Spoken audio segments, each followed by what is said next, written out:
Humanity lives its usual measured life. Major political issues are being resolved at the White House, while beyond its walls, ordinary people make plans for tomorrow, unaware of the changes that await them. But a single morning changes everything. For unknown reasons, all carriers of the Y chromosome in the city suddenly die. In other words, all male beings, from animals and birds to men, perish. Among them is the president of the country. The only surviving males are a young, talentless illusionist named Yorick Brown and his pet capuchin monkey, Ampersand. In the event of an emergency, Regina Oliver was supposed to take over the presidency. However, at the time of the catastrophe, she was abroad, and there has been no word from her since. Naturally, the absence of leadership leads to dire consequences. Riots erupt in the city as women, panicking, begin to destroy everything around them, not knowing how to go on living. Tension rises within the White House as well. The staff realize that within 2 weeks they will be completely trapped. Coal and clean water supplies will run out. Food won't last long either. Animals can no longer reproduce, and growing enough reserves in a short time is simply impossible. And this doesn't affect just one city, it will impact everyone. Senator Jennifer Brown takes the reins of leadership. She is soon approached by Agent Sarah Bergen, a member of the president's secret task force, designated 355. Sarah reports that she was sent here due to some real threat, but didn't have time to receive detailed instructions about her new mission. During all this time, Yorick stays in his apartment to avoid becoming a target for desperate women. However, as supplies start to dwindle, he decides to leave a note for his girlfriend and venture out to scout the situation. At the same time, Senator Brown sends Sarah on a mission to find her daughter, Hero, who has not made contact since the disaster. But Hero isn't rushing to hide in a safe place. Instead, she travels to a refugee center to help those in need, including the wife of her deceased lover. After that, Hero returns to the hideout where her friends are gathered. At first glance, it seems there are still some surviving men in the city, but it quickly becomes clear that these men were born in female bodies and have transitioned through hormone therapy. Therefore, the mysterious plague had no effect on them. In New York City, evacuation begins, and heavy military vehicles patrol the streets. Yorick has to hide to avoid being caught by the military. Still, he manages to sneak into a local bar to leave another message for his girlfriend. Yorick continues to hope that she is alive, and that upon seeing his autograph, she might return home. Usually, Yorick manages to stay under the radar, but this time things don't go according to plan. His capuchin escapes, forcing Yorick to chase after him. The restless Ampersand descends into the flooded subway and disappears into the dirty water filled with the corpses of the dead. Fighting his disgust, Yorick decides to follow, unwilling to lose his only friend. At one point, Yorick thinks he sees another living man nearby, but it appears to be just a vision. Shining his flashlight around, he sees nothing but dirty water.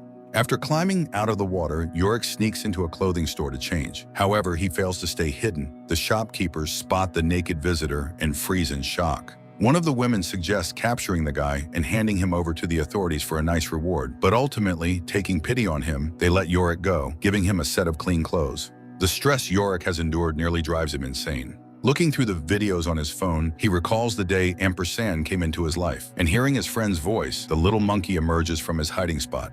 The duo returns home, feeling safe there, but when Yorick hears the door opening, he realizes he was wrong. Someone has broken into the apartment and he'll have to defend himself. Arming himself with a guitar, he hides behind the corner, but he doesn't get a chance to strike. Sarah proves faster and stronger. She disarms Yorick and after a few hours delivers him to his mother, Senator Brown. The pilots who brought Yorick to the White House are locked away. Sarah explains that they need to rest after a long flight, but everyone understands the real reason. No one must find out that the new president's son has survived. Otherwise, suspicions of conspiracy could arise and lead to even greater chaos. Yorick himself is not thrilled about the situation either. After getting some rest from everything he has been through, he decides to look around, but his curiosity almost leads to disaster. In an abandoned office, he is discovered by Marla, the widow of the deceased president.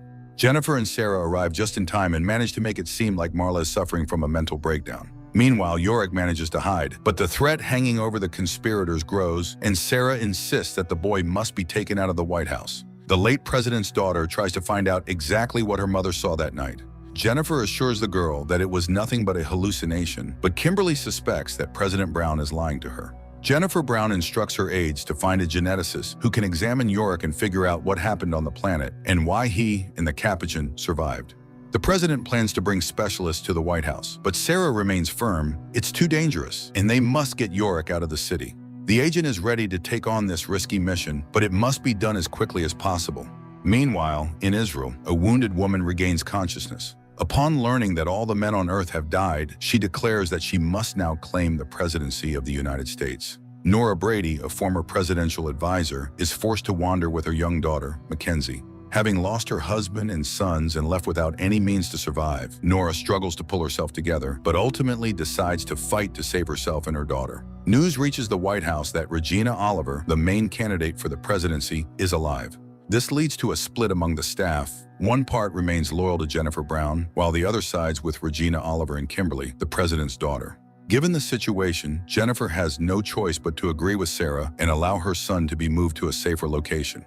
Sarah enlists the pilots who had previously transported Yorick, motivating them by awarding hero stars and promising eternal glory if they succeed in their mission. The only way to secretly get Yorick out of the building is in a cart with dead bodies. The boy tries to refuse and come up with another plan, but Sarah remains adamant. They cannot afford to take risks, and Yorick will have to endure it. The agent successfully smuggles Yorick out and transfers him to a helicopter. She intends to pilot it herself. A second helicopter, carrying only female pilots, will fly ahead as a diversion. However, as soon as the helicopters reach a certain altitude and disappear from view, the escort helicopter loses control and explodes into a shower of burning debris. The sight horrifies Yorick, but Sarah remains calm, knowing this was the price of the pilot's silence. After several hours of flight, Sarah and Yorick land in a forest to take a short break. The agent, unable to bear the smell, asks the boy to undress. After riding in the cart with the corpses, he smells terrible, and it would be better to wash his clothes before continuing their journey. Meanwhile, Yorick's sister, Hero, sets out to find a safe place, accompanied by her friend, a trans man. Along the way, they stop at a looted store, hoping to find some food, but instead they encounter the frightened Nora and Mackenzie. Examining the girl's leg, Hero notices a serious infected wound and asks Nora to allow her to provide first aid so that they can continue moving. Back in the forest, Sarah and Yorick's camp is attacked by a gang of wild looters. Sarah tries to distract them and talk them down, but to avoid any risk, Yorick puts on a mask and waves a stick to scare the girls away, fearing that they might ruin their plan. The unexpected guests leave, but Sarah and Yorick decide not to stay put. They make their way to the nearest town, where they trade a helicopter generator and a couple of grenades for a motorcycle. While Sarah inspects and checks the motorcycle, Yorick, forgetting all safety rules, runs off to a deserted spot, convinced that he saw his girlfriend Beth in the crowd. This foolish act lands him in a trap. He is surrounded by female police officers who tear off his mask and discover his secret. Sarah has to intervene to protect her companion. Fighting off the officers, she manages to drag Yorick away, but as soon as they get a free moment, Sarah stops the bike to bring the loser back to his senses and remind him how important the mission is, a mission he had just nearly sabotaged. Meanwhile, Hero, her friend, and their new companions find shelter for the night in an abandoned women's shelter. Hero confides in Nora that her daughter has serious medical problems. She needs antibiotics, but pharmacies have long been looted, along with the empty houses. Stricken by fear and helplessness, Nora steps outside so that her daughter doesn't see her tears. But outside, she faces a new trial. Horsewomen appear in the courtyard, claiming to be the rightful owners of the house, and they don't seem too happy about uninvited guests. The rest of the visitors are quickly discovered by the horsewomen as well. They are herded into the stables to get rid of extra mouths to feed. However, Nora notices something that might save them. One of the horsewomen turns out to be wounded, and Nora asks Hero to examine the girl and provide help. Hero tries her best, but the gunshot wound is too severe, and there's nothing available but duct tape and a couple of rubber gloves. Hours of makeshift surgery don't bring any improvement. The girl's condition worsens, and the leader of the women's gang, Roxanne, decides to end her suffering. To Nora's surprise, Roxanne proves to be kind and understanding. She invites the guests to stay in their house for the night and promises to provide the antibiotics needed for Mackenzie. As the group follows Roxanne, Hero realizes that antibiotics are just a small part of what the gang controls. They own an entire shopping mall stocked with supplies. Meanwhile, Sarah and Yorick continue making their way toward Boston, hoping to find geneticist Allison Mann, but at the city's entrance, they encounter a military checkpoint, heavily guarded and armed with tear gas. Sarah proposes that they split up. She will distract the soldiers while Yorick and Ampersand sneak around the blockade. Meeting Boston's colleagues, Sarah quickly realizes that the absence of men hasn't rid the world of crime. Rebel groups constantly attack Harvard, trying to break in and find answers to their questions. The plan works. While Sarah keeps the soldiers busy, Yorick slips into a headquarters building to hide. However, there he falls into the hands of rebels, risking exposure. Luckily for him, the rebels mistake him for a trans man and let him go. even telling him where he can find his people, get the necessary hormones, and hide. At last, Yorick and Sarah locate Allison Mann's apartment and then her office at Harvard. The geneticist is not very pleased to see strange visitors, but the moment Yorick removes his mask, she immediately understands why they are there. Mann realized she must study the boy in his capuchin, but it's impossible to work at Harvard. There's no equipment or biological samples left. Therefore, she suggests the only possible option, traveling to San Francisco to use the lab there. Sarah agrees to yet another dangerous journey, but secretly sabotages their radio, cutting off their only way of contacting the president. She later uses the radio's malfunction as an excuse to leave, asking Yorick to watch over the geneticists while she finds another way to communicate with the White House. Meanwhile, political infighting over power resumes, but not everyone is focused on that. One of Jennifer Brown's aides, Christine, falls ill and fears she has lost her baby. However, an ultrasound reveals the opposite. The pregnancy is progressing, and it's quite possible the child is a boy. Sarah breaks into a stranger's house, only to find that the homeowner is just as skilled and dangerous as the secret agent herself. A fight breaks out between the two women, but once they allow each other to speak, it turns out that both intruders work for the same organization and came here for the same reason, to find the homeowner and put a bullet in her. After learning about the helicopter crash, Jennifer is beside herself with worry, but Christine tries to calm her down. The search team reported that they found the bodies of only 2 pilots. The relief doesn't last long. The president realizes that Sarah most likely staged the crash to eliminate unnecessary witnesses. A terrible thought strikes her. Yorick is in the company of a dangerous criminal, and there's no telling what Sarah might do to him. Regina Oliver, the main contender for the presidency, is brought to the White House. Taking advantage of this, Kimberly starts plotting a coup to get rid of the hated Jennifer Brown and eventually seize power herself. Meanwhile, Allison Mann confesses to Yorick that she isn't confident about the success of her research. She doesn't know if they'll have the resources to find out why the men died or whether it will even be possible to revive the male species. One thing is certain, hard times lie ahead for both Yorick and his capuchin. Soon they will become experimental subjects. Sarah returns to the office and proposes that they set off. For some reason, she lies to Yorick, claiming that she spoke to his mother and that they now have permission to travel to San Francisco. The trio sets off on their journey, unaware that a military patrol is already circulating around the city with Sarah's photo. While the women wait for a safe window between the gas deployments, Yorick decides to visit the place the rebels had told him about, a community of transgender people where he can remove his mask and show his real face without fear. Sarah flies into a rage over Yorick's latest stunt, but it soon becomes clear that the real threat isn't him, it's her. The patrol arrives at the community and shows everyone her picture. The trio manages to escape from under the hunters' noses and hides in a church, where Sarah is forced to admit that she has no communication with the White House and has been making all decisions on her own. Meanwhile, Hero, her friend, and Nora with her daughter continue to live in Roxanne's commune. At first glance, it seems they found a true paradise. There's food, medicine, and safety. But when Nora tries to take her daughter away from another radical feminist meeting, Roxanne explodes with rage. She reminds them that they are guests and must follow her rules and obediently listen to everything she says. Moreover, Roxanne does everything she can to make young Mackenzie hate men and join their movement. Another such meeting is interrupted by a battle alarm. The women quickly set up barricades and arm themselves to defend their supermarket. The enemies turn out to be a small group of desperate women with a little girl. Roxanne goes out to meet them, but she no longer accepts outsiders into her commune. Not even a child evokes her sympathy, and she drives the refugees away, refusing to help.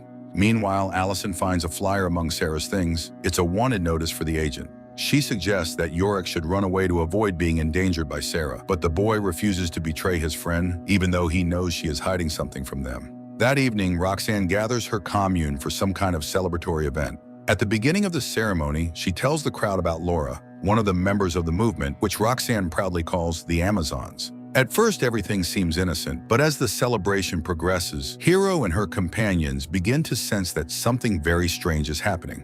Laura is first sprinkled with dirt, then submerged into a bathtub, and when she surfaces, everyone begins calling her by a new name, Athena. Finding all of this extremely unsettling, Sam, Hero's trans friend, leaves the hall. One of the movement members follows him to warn against clashing with Roxanne, but instead, she only gets herself into trouble. She is immediately summoned for a conversation. Back at the White House, Jennifer receives a report that the search group has located Sarah and is preparing an ambush. The president begins to worry that the scouts might also find her son, but by that time, Allison manages to convince Yorick to leave, and the pair escape into the forest. Tension rises. The trackers try to catch up with Yorick and Allison, but Sarah neutralizes the soldiers and destroys their radios, cutting off the signal to the White House. That night, Nora wakes up to the sound of screams. Trying not to make any noise, she peeks out of the room and sees a crowd of Amazons punishing a girl for speaking to Sam. The smiling beauties turn out to be ruthless, but Nora decides not to intervene. She wants her daughter to stay safe, and for that, she is willing to play by their rules. Sarah finds a van, and the group continues their journey to San Francisco, despite Yorick and Allison's attempt to escape. Naturally, this causes even more tension among them. Sarah no longer trusts her companions, which leads to another disaster. She falls asleep at the wheel, and the vehicle crashes off the road. After climbing out of the wreck, Allison tries to find Sarah, but she's no longer in the driver's seat. Instead, a convoy of military vehicles soon appears nearby, and they have nothing to do with the White House. Jennifer is informed about the incident, as well as the fact that among the fugitives was a man. While the president struggles to deflect suspicions away from her son, Yorick regains consciousness in an unfamiliar house, in bed with an equally unfamiliar woman. Getting out of bed, he goes in search of his capuchin, but instead encounters the people who brought him to this place. The residents of the ranch where Yorick has been taken seem peaceful enough. However, they refuse to tell him where his companions are. Meanwhile, the girls wake up in a jail cell, completely unaware of where they are or how to escape. Jennifer addresses the surviving citizens of the city, asking them to agree to evacuation and not to incite chaos. In the crowd, the president spots a familiar face, Beth, her son's girlfriend, who all this time had been in a hospital.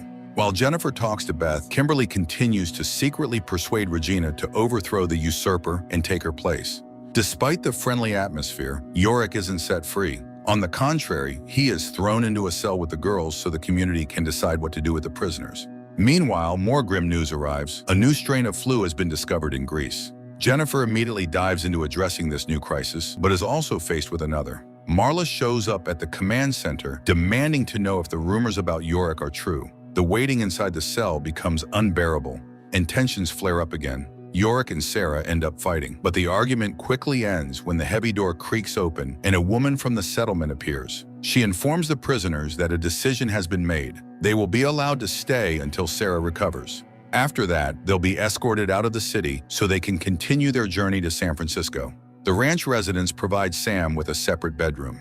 Before she drifts off to sleep, she warns Yorick to stay alert and trust no one. But Yorick is convinced that Sam is exaggerating the danger. The ranch seems lively, and everyone appears peaceful and kind. Moreover, they have plenty of food, electricity, and water, luxuries that are rare in most regions now. Meanwhile, Marla's grief becomes unbearable. She climbs to the roof and takes a step into the void, hoping to reunite with her husband and sons. She leaves a note for her daughter, apologizing and urging her to be strong. At the same time, Beth returns to the city, but instead of going back to her friends, as she had told Jennifer, she heads straight for a rebel truck, joining a group planning an assault on the White House. Back in Roxanne's commune, Kate, one of the Amazons, tries to leave the group, but Roxanne reminds her of the harsh rules, shooting the fleeing girl in the back. However, Roxanne doesn't confess this to the others. She frames the incident as an attack by nomads. To prevent further desertions, Roxanne orders everyone into intensive firearms training. Moreover, Roxanne plans to kick out the guests. Nora learns of this from one of the members and rushes to the leader, begging her to allow her and Mackenzie to stay. No amount of pleading works on Roxanne. She gives Nora a few more days, after which the woman and her daughter must leave the commune. Roxanne remembers how she first found this place and built the Amazon community. From day one, she had been its sole leader. Nothing had changed since then. Roxanne continues to dictate the rules and convinces the residents that beyond her protection lies only danger and death.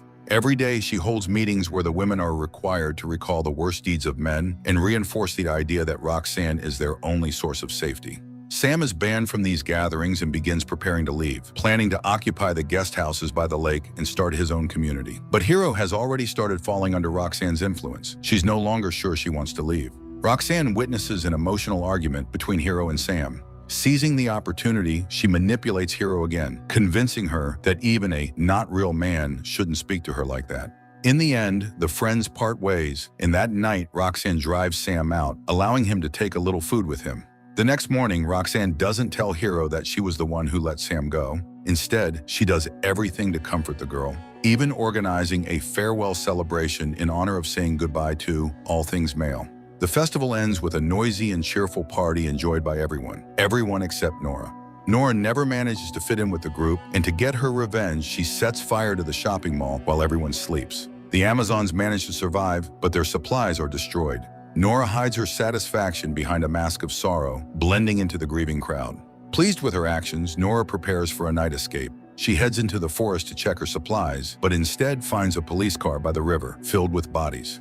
It becomes obvious that Roxanne is not who she claims to be, and Nora decides to use this information to her advantage. Choosing a moment when they are alone, Nora confronts Roxanne about her discovery. She promises to stay silent. In exchange for privileges, she and her daughter must always have access to the best food, protection, and shelter. But Nora offers more than just silence. She promises to help Roxanne retain control over the group even after the loss of their supplies, ensuring that people won't abandon her. Roxanne accepts Nora's terms. She gathers her followers and delivers a loud, fiery speech, promising that they will overcome all hardships and conquer the world. Meanwhile, Sarah slowly recovers and even resumes her training, although she continues to suffer from hallucinations and visions. Despite this, she keeps a close eye on Yorick, who seems to have once again let his guard down and placed too much trust in the villagers. Sarah's suspicions grow when one of the villagers approaches her, asking suspicious questions about a device found in the wrecked vehicle. The girl refuses to reveal what it is, but she clearly doesn't want Yorick to find out about the beacon. On Roxanne's orders, Hero finds another settlement, a group of women who have created a memorial to honor the memory of men. Hiding behind the guise of protecting women's rights, Roxanne organizes a raid to steal food and supplies from the settlement. The Amazons unleash hell on the inhabitants of the memory town, but Nora quickly realizes something is wrong. Instead of simply taking food and water, the savages are destroying everything in a frenzy. Nora doesn't like what she sees and tries to reason with Roxanne, but the deranged leader insists that this is the right path. Fully recovered from her illness, Regina Oliver prepares to overthrow Jennifer Brown. She instructs her allies to be ready for a coup within 30 minutes. Seeking additional support, Regina turns to Kimberly. But after her mother's death, Kimberly has lost her fire and no longer wants to be involved in the rebellion. At the same time, under the government building, Beth's team plants explosives. Jennifer Brown is summoned to the command center, where she is accused of hiding information about Yorick.